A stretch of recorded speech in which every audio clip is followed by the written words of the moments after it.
Hello everyone. आज हम करेंगे शब्द रूप राम लता फल नदी मुनि साधु। इन शब्द रूपों को आज हम सीखेंगे सेंटेंसेस में कैसे फिल किया जाता है, क्योंकि सभी में प्रथमा से लेके सप्तमी विभक्ति होती है और ज़्यादातर बच्चे कंफ्यूज होते हैं कि कौन सी विभक्ति और कौन सा वचन हम सेंटेंस में फिल करें। तो आज हम इनको सीखेंगे। अब जैसे कि आप देख सकते हैं, राम का शब्द रूप प्रथमा से लेके संबोधन तक इसमें दिया हुआ है और इनमें से कौन सा ज़्यादा सही है, बिल्कुल ठीक है, सेंटेंस में आना चाहिए, वो आज हम जानेंगे। जिसके लिए सबसे इम्पॉर्टेंट है कारक चिन्ह वाली टेबल। अब देख सकते हैं आप, प्रथमा से लेके संबोधन तक कुछ चिन्ह दिए हुए हैं। प्रथमा विभक्ति का कारक चिन्ह होता है ने, द्वितीय विभक्ति का को, तृतीया से के द्वारा या के साथ, चतुर्थी के लिए, पंचमी से पृथक अलग होने के अर्थ में होता है, पृथक मीन्स अलग, और षष्ठी का कारक चिन्ह है का, की, के, रा, री, रे, सप्तमी में पर, और संबोधन हे, अरे, ओ, भो। अब कुछ सेंटेंसेस हैं जिन्हें हम देखेंगे कि कैसे हमें इन कारक चिन्हों को यूज़ करके शब्द रूप फिल करना है। तो फर्स्ट सेंटेंस जो है उसमें दिया है डैश माता कौशल्या आसीत। अब इस सेंटेंस में हमें राम का शब्द रूप भरना है, कौन सी विभक्ति लगानी है, कौन सा कारक चिन्ह यहाँ ज़्यादा एप्रोप्रिएट है, वो हमें पता लगाना है। अब यहाँ पर आप देखें, राम ने माता कौशल्या थी, ने यहाँ नहीं आता, इट्स रॉन्ग। राम को माता कौशल्या थी, no, again it is wrong. ज़्यादा अप्रोप्रिएट कौन सा है, राम की माता कौशल्या थी। अब यहाँ पर की बिल्कुल सही बनता है और अब हम चेक करेंगे की जो है वो कौन सी विभक्ति का कारक चिन्ह है। तो आप देख सकते हैं षष्ठी विभक्ति का कारक चिन्ह है का, की, के, तो की जो है षष्ठी में आता है। तो इसलिए अब हम षष्ठी विभक्ति का रूप चलाएंगे और षष्ठी विभक्ति एक वचन राम का होता है, रामस्य। तो हमारा आंसर रामस्य होना चाहिए। आप देख रहे हैं यहाँ तीन वचन है, रामस्य, रामयो, रामाणाम। तीनों में से भरना कौन सा है वो हमें सेंटेंस से पता चलता है, क्योंकि सेंटेंस में एक ही राम की बात हो रही है, राम की माता कौशल्या थी, तो इसीलिए हमने षष्ठी का एक वचन लिया।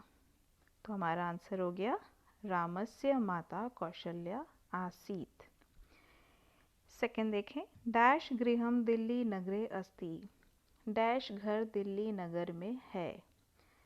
अब यहाँ पर राम के साथ सबसे अप्रोप्रिएट जो है वो है राम का घर दिल्ली नगर में है, और का जो है वो फिर से षष्ठी विभक्ति का ही चिन्ह है। आप देख सकते हैं का, की, के, तो का के हिसाब से हम फिर से षष्ठी का एक वचन लेंगे जो कि है रामस्य।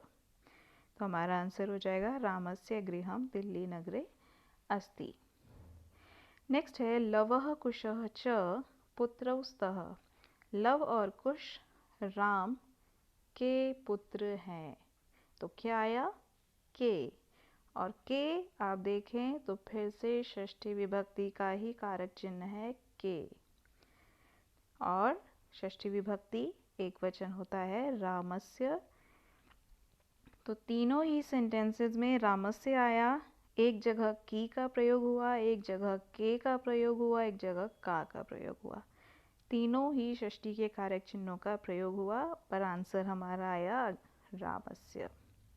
नेक्स्ट है पठने कुशलः अस्ति। राम पढ़ने में कुशल है। इस सेंटेंस में हमें किसी भी कारक चिन्ह की ज़रूरत नहीं पड़ी। राम पढ़ने में कुशल है, ये सेंटेंस बिल्कुल करेक्ट है। अब ऐसे में क्या किया जाए जहाँ किसी भी कारक चिन्ह को लगाने की ज़रूरत ही नहीं पड़ी, वहाँ हम हमेशा लगाते हैं प्रथमा विभक्ति, क्योंकि प्रथमा विभक्ति का जो कारक चिन्ह ने है, जो कि कर्ता होता है, ज़रूरी नहीं है उसमें ने हमें हमेशा लगाना पड़े। अगर नहीं भी लगा रहे हैं तो भी वो कर्ता ही माना जाता है और हम इसीलिए प्रथमा विभक्ति लगाएंगे और हमारा आंसर हो गया रामः पठने कुशलः अस्ति। नेक्स्ट सेंटेंस, अद्य डैश जन्मदिवसः अस्ति। आज राम का जन्मदिन है। और का के हिसाब से फिर से षष्ठी विभक्ति कारक चिन्ह बनता है जो कि होता है रामस्य। तो आज राम का रामस्य जन्मदिवसः अस्ति। सिक्स सेंटेंस में देखें, अनेके गुणाः सन्ति। अनेक गुण हैं। राम के साथ कौन सा कारक चिन्ह आया? में। राम में अनेक गुण हैं। और में जो है वो सप्तमी विभक्ति का कारक चिन्ह है में और पर, और सप्तमी विभक्ति का एक वचन अगर आप देखें तो वो है रामे। तो हमारा आंसर हो जाएगा रामे। रामे अनेके गुणाः सन्ति। सेवेंथ सेंटेंस स्पेशल सेंटेंस है। क्यों? क्योंकि यहाँ पर आप देख रहे हैं लास्ट में जो लिखा है वो है यच्छति। यच्छति शब्द जो है वो दा धातु का रूप है। आप साइड में देख सकते हैं अपने राइट में स्क्रीन पर, वहाँ पे लिखा है ऊपर स्पेशल वर्ड्स जो कि उपपद कहलाते हैं संस्कृत में। इनको क्यों स्पेशल कहा जाता है? क्योंकि ये जिस भी वाक्य में आ जाएं वहाँ हम कारक चिन्ह के अकॉर्डिंग विभक्तियाँ नहीं लगाते, हम इनकी फिक्स विभक्ति लगाते हैं। और दा की फिक्स विभक्ति होती है चतुर्थी। दा का जो रूप है वो चलता है यच्छति, यच्छत, यच्छन्ति। तो अब यहाँ पर हमें राम में कारक चिन्ह लगा के देखने की ज़रूरत नहीं है। हम यहाँ सीधा यच्छति वाला चतुर्थी विभक्ति लगाएंगे और राम का चतुर्थी विभक्ति होता है रामाय। तो हमारा आंसर हो गया रामाय। माता रामाय भोजनम यच्छति। और एक चीज़ और देखें, जिसे ये नहीं याद रहा कि यच्छति एक स्पेशल वर्ड है, वो क्या करेगा? माता राम को भोजन देती है, वो को के हिसाब से द्वितीय विभक्ति का कारक चिन्ह लगाएगा क्योंकि द्वितीय विभक्ति में होता है को। तो इसीलिए हमें ये बहुत ध्यान रखना है कि सेंटेंस में कोई स्पेशल वर्ड तो नहीं है। अगर है तो फिर हमें कारक चिन्ह नहीं देखना, हम सीधा चतुर्थी विभक्ति यानी कि जो यच्छ धातु में होती है वो लगा देंगे। और ये स्पेशल वर्ड्स की लिस्ट आप लोग मेरी उपपद विभक्ति वाली वीडियो में देख सकते हैं कि कौन सा वर्ड किस विभक्ति का स्पेशल वर्ड है। नेक्स्ट है पिता डैश सह गच्छति। पिता सह गच्छति। फिर से सह जो है एक स्पेशल वर्ड है, मैंने मेंशन किया, आप देख सकते हैं। सह का अर्थ होता है के साथ, जो कि तृतीय विभक्ति का स्पेशल वर्ड है। और अब हमारा आंसर हो जाएगा सह के हिसाब से तृतीया रामेण, क्योंकि तृतीया होती है रामेण। तो आंसर हो गया पिता रामेण सह गच्छति। और अगर हम इसको नहीं देखेंगे कि सह स्पेशल वर्ड है तो हम इसमें क्या लगा देंगे गलती से? पिता राम के साथ जाता है और के हिसाब से षष्ठी लगा देंगे, जो कि गलत है। हमें सह के अकॉर्डिंग तृतीया ही लगानी है। आई होप आपको ये समझ में आया होगा कि कैसे हमें कारक चिन्ह फिल करने होते हैं। अब हम कुछ और सेंटेंसेस करते हैं।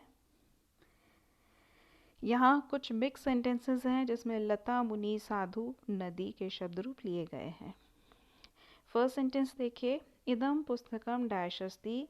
यह पुस्तक डैश है, लता की। यह पुस्तक लता की है। और की जो है फिर से षष्ठी विभक्ति का कारक चिन्ह है। और की के हिसाब से अगर आप लता का शब्द रूप देखें तो वो होता है लतायाः। तो हमारा आंसर हो जाएगा लतायाः। नेक्स्ट है अनेकानि पुष्पाणि सन्ति। लता पर अनेक फूल हैं या लताओं पर अनेक फूल हैं। मैंने दो ऑप्शन दिए हैं क्योंकि दोनों ही सेंटेंस के अकॉर्डिंग करेक्ट हैं। लता पर अनेक फूल हैं या लताओं पर अनेक फूल हैं, दोनों ही वचन जो कि सप्तमी विभक्ति के होते हैं। आप देखिए पर जो है वो किसका कारक चिन्ह है, सप्तमी विभक्ति का, इसीलिए हमें सप्तमी विभक्ति लगानी है। और लता की सप्तमी विभक्ति होती है एक वचन में लतायाम और बहुवचन में लतासु, और ये दोनों ही वचन इस सेंटेंस में करेक्ट हैं। आप दोनों में से कोई भी एक लिख सकते हैं।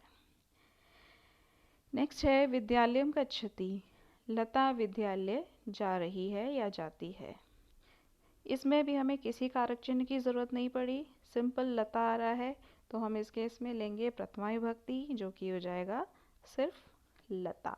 प्रथमा विभक्ति एक वचन होता है लता। दुग्धम न रोचते, इस सेंटेंस में जो रोचते शब्द आया है वो अगेन एक स्पेशल वर्ड है, जो है रुच धातु का रूप। रुच धातु का रूप है रोचते, रोचेते, रोचनते। इसका रूप आत्मनेयी पर चलता है सेव की तरह, और ये चतुर्थी विभक्ति का स्पेशल वर्ड है, इसीलिए हम लता में लगाएंगे चतुर्थी विभक्ति, जो कि होता है लताय। वने अनेके डैश वसंती, वन में अनेक डैश रहते हैं। यहाँ पर कौन सा कारक चिन्ह आना चाहिए मुनि के साथ, कोई भी नहीं, क्योंकि सिंपल सेंटेंस है, हमें कोई भी कारक चिन्ह की ज़रूरत नहीं पड़ रही। वन में अनेक मुनि रहते हैं, तो मुनि का प्रथमा विभक्ति हमें लगाना है, और प्रथमा विभक्ति का भी बहुवचन। क्यों लगाना है बहुवचन, क्योंकि वसंती का मतलब है रहते हैं, तो इसी से हमें क्लियर हो रहा है कि यहाँ पे बहुत सारे मुनियों की बात हो रही है। वसती, वसतः, वसंती होता है, तो इसीलिए हम मुनि का प्रथमा विभक्ति तो लेंगे लेकिन बहुवचन, जो कि होता है मुनयः। नाउ नेक्स्ट, निवास स्थानम हिमालय अस्ति, साधु का निवास स्थान हिमालय है। इस सेंटेंस में भी हम दो ऑप्शंस ले सकते हैं, साधु का निवास स्थान हिमालय है या साधुओं का निवास स्थान हिमालय है। तो साधु का षष्ठी विभक्ति जो कि साधो होता है और बहुवचन में साधु नाम, तो हम दोनों ही ऑप्शंस ले सकते हैं का के हिसाब से, तो दोनों ही आंसर्स हमारे करेक्ट हैं।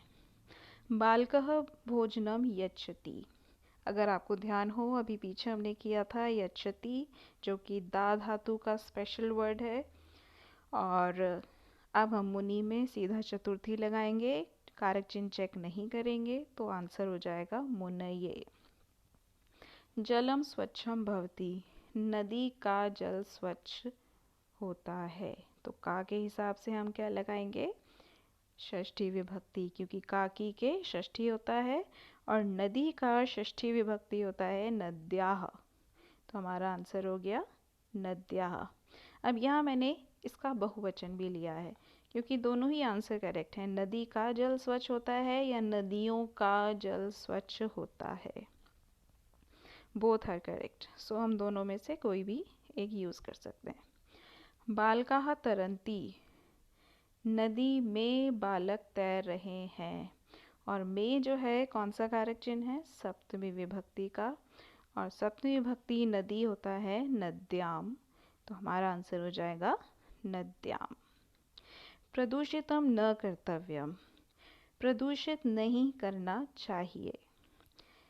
नदी के साथ हम क्या लगाएं, नदियों को प्रदूषित नहीं करना चाहिए।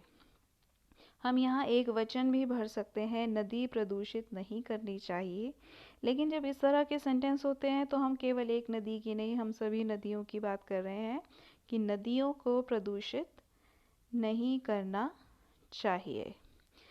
आई एम सॉरी, यहाँ 10th में नदी नाम लिखा है जो कि षष्ठी विभक्ति का होता है, लेकिन हमें यहाँ पर लगाना है द्वितीया विभक्ति, क्योंकि कारक चिन्ह जो है को, नदियों को प्रदूषित नहीं करना चाहिए, द्वितीया विभक्ति का कारक चिन्ह होता है को, और को के हिसाब से आएगा द्वितीया विभक्ति, और नदी का द्वितीया विभक्ति बहुवचन है नदी ही, तो यहाँ पर answer please ignore 10th answer नदी नाम, इट्स रॉन्ग। ये है आंसर नदी ही। नदी ही प्रदूषितम न कर्तव्यम।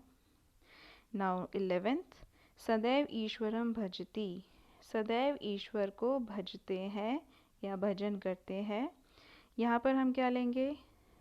साधु सदैव ईश्वर को भजता है। तो क्योंकि भजती है एक वचन है, भजती भजतः भजंती, अगर भजंती होता तो आप साधु का बहुवचन लेते, लेकिन भजती है तो आप एक वचन लेंगे और कोई भी कारक चिन्ह नहीं बनता है इसमें, सीधा साधु आएगा। साधु सदैव ईश्वरम भजती। तो साधु का एक वचन जो कि होता है साधु। विसर्ग यहाँ मिसिंग है, विसर्ग आएगा साधु सदैव ईश्वरम भजती।